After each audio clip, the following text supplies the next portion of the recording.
Roughly 6 years ago, Volkswagen gave American families the three-row crossover they've been yearning for, and after some time on the market, it's time to give the Atlas some updates. I'm at the 2023 Chicago Auto Show, and this right here is the 2024 Atlas family. Let's take a first look.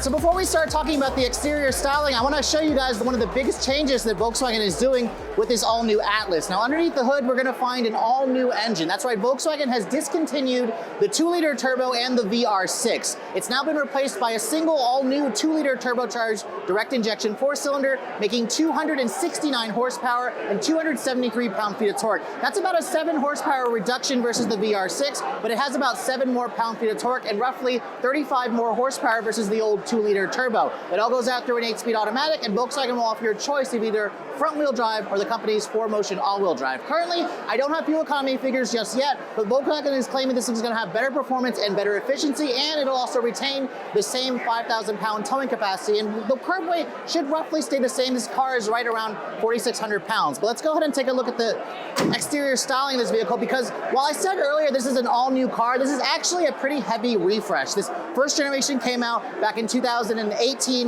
back in 2017. However, you can see the front end got a pretty substantial update. The grille is much larger this year, where it also has a lot of the new Volkswagen signature lighting elements. All the models are going to have their IQ Light full LED headlights. You're also probably going to notice here it's got this new LED light bar that kind of mimics what you get with the ID4. And then you can see here a lit up Volkswagen logo. This is their newest logo. You also have an integrated front camera. It definitely gives the Atlas a much more modern appearance. They also have the Atlas Cross Sport behind me, which I'll try to show you guys later on. You can see this is the reveal. There's a ton of people here. But you can see the headlights themselves are also larger. They kind of have like the stacked dual function LEDs where you have LED low and high beams. No fog lights, it looks like down here. But you can see this particular one here that I'm showing you is the R-Line package, which means it has more of a sportier vibe with more black accents. But let me know in the comment section below what you guys think of the overall look of this car. I think in the red exterior, it definitely has a really interesting design to it. Now from the side profile, you're gonna notice this is where the Atlas is just a heavy refresh, because the basic silhouette is still pretty much the same. It's the same thing, of course, for the Atlas Cross Sport, which is the 2-row version, but because this is built on the MQB architecture, it's been stretched out to the max. Its overall length is around 201 inches long. Its wheelbase is around 117 inches long. The Cross Sport over there is roughly 5 inches shorter, and this is going to give the Atlas one of the bigger interior spaces in the segment. Now, I want to talk about the wheels, because this model here, the R-Line package, includes this new 21-inch wheel with a kind of like a machine and black two-tone finish. It's got a 265/45 width tire, so you have a 10mm wider tire when you guys go for the R-Line package. Other trims of the Atlas will have an 18-inch wheel and a 20-inch wheel, but I suspect the car's going to look the best, obviously, with the bigger wheels and tires. Now, this model here also has integrated roof rails. It's got kind of that boxier shape, which is going to give you more interior space on the inside. But overall, it's a pretty interesting refresh that you're seeing here. But Volkswagen has added some really nice elements, so I want to show you guys some of the details on the rear. So you can see here on the Atlas Cross Sport, it's got kind of like a more of a teardrop shape here. This is where this model here removes the third row, but it also is shortening the car by about 5 inches. So of course that's going to give us a sleeker, a more coupe-like roofline. You can see the rear of the vehicle. This is the Cross Sport, which it has basically the same taillight design as the actual Atlas. You can see the basic taillight shape is basically the same. However, just like the front, they added this new LED light bar that connects the two taillights together. And you can see here, I've never seen this before, the Volkswagen logo is lit up here in the back. So when you have the headlights on, this also lights up at night, which is very distinctive. I like how they kind of kept that continuity from the front of the vehicle carrying over to the rear. You have the usual badging back here where it says Atlas. I'm surprised it actually doesn't say Atlas Cross Sport on the back here. But again, Volkswagen's all about showing this as part of the Atlas family. Now down here you can see the rear bumper has a kind of a more distinctive look to it where it looks a little sportier. And then there are these quad outlet exhaust tips, but as you can see, they're actually fake. They're just a trim piece. The actual muffler lives underneath here, so I'm kind of disappointed that Volkswagen did that. There are no electrified options of this vehicle. You're only going to have that turbo engine, so I'm kind of disappointed that Volkswagen didn't do that option. But you can see here, let's take a look at the cargo space. This is the 2-row model, and the Atlas Cross Sport has one of the roomiest cabins that you'll find in the mid-size segment, especially if you guys don't need a third row. You're looking at a little over 40 cubic feet back here, and if you fold down the seats entirely, I believe it's just under 90 cubic feet. So if you look at that model there, you can get up to 98 cubic feet of space, which again puts it near the top of the class.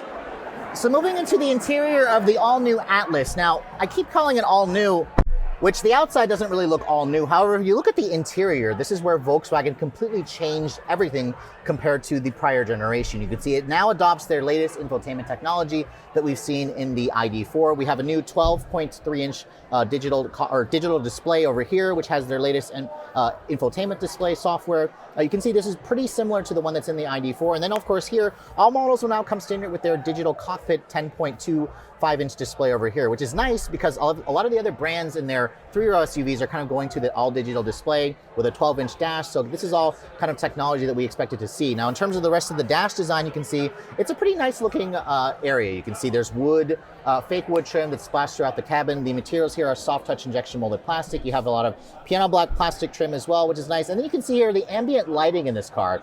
Volkswagen says it's interchangeable, and you can change it up to 30 different colors. And you can see over here, there's this nice little detail on the fake wood trim that actually shows the Atlas logo kind of lit up with some of these interesting dots. You can also change the color of the infotainment display over here. The lighting kind of carries over onto the door panel. And then over here on the steering wheel, we have the latest Volkswagen steering wheel that has all the usual buttons, which are now touch sensitive, which I didn't particularly love in some of the other newer VW products. But then over here on the center stack, you can see you've got two USB-C charging ports, a wireless phone charging pad here, a lot, again, of piano black plastic trim, and then you have the newer shifter here, where it's this kind of like toggle, which almost looks like the one that you find in the Porsche 911, but it's really the same one that they pulled out of the Volkswagen Mark 8 GTI. But above me, you can see there's also a big panoramic glass roof, which goes all the way into the second row, and then this high trim here, which I believe is an SEL Premium, also includes kind of this like diamond quilted leather that you're going to find with the contrasting piping. The crossbar over there also has the black interior with kind of blue stitching. But overall, I really like this light interior look, and it also continues to feel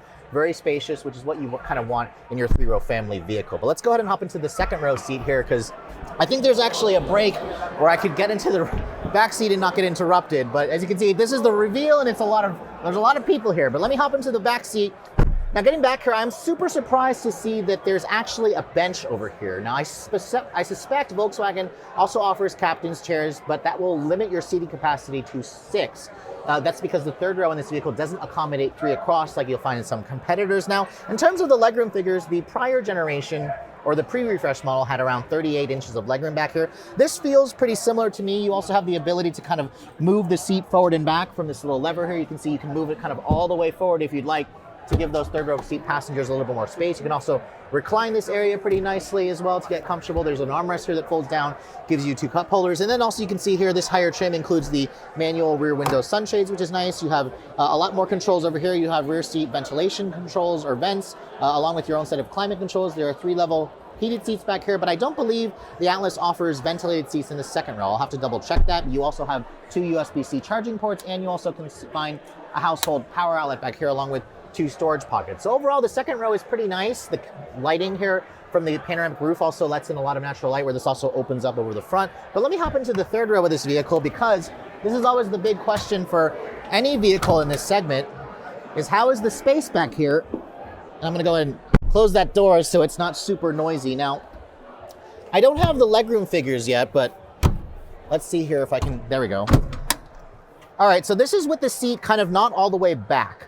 So I could move this seat back a little bit more to kind of give myself, or give passengers there a little bit more space. But you can see here, from somebody 5'7", my height, it's actually a pretty comfortable place to spend time. I've forgotten just how roomy the Atlas is in the third row. And this was one of the first 3-row crossovers out there, the mid-size ones that actually had adult-friendly third rows.